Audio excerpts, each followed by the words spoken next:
a year doesn't go by that I don't make 10 to 15 international trips to incredibly amazing, exotic places and have a chance to see, to this day, how business is functioning in different parts of the world. And I find accounting was a real key to my ability to do that.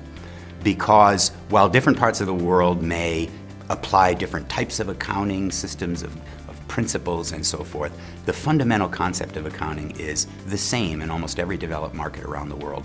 So I felt like even if I didn't speak the local language of a place that I went to visit, I spoke the language that they understood, which is one of business and numbers and accounting. When you learn accounting, you're learning about business, plus you're learning about how we communicate the results of the businesses.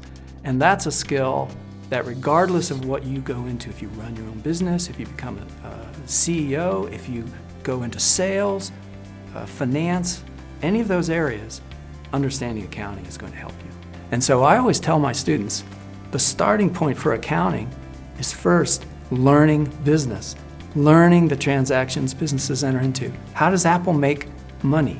How do they design their products? How do they come up with customers? How do they make the profits that they generate? Once we understand that, then we step back and say, okay, now how can we account for that and communicate their performance to investors?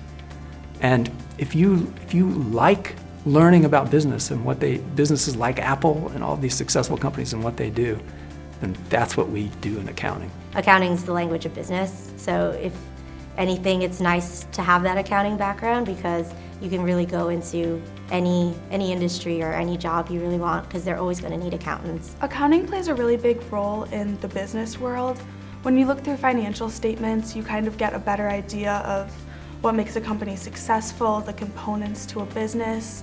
You can kind of actually see a company that's going to fail before it fails based on its accounting, based on its financial statements if you know how to read it.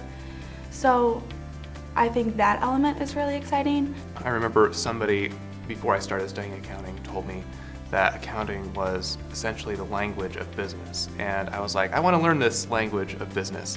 And they were completely correct. Through my accounting courses that I've taken here at Notre Dame, I found out that accounting is truly like learning a different language.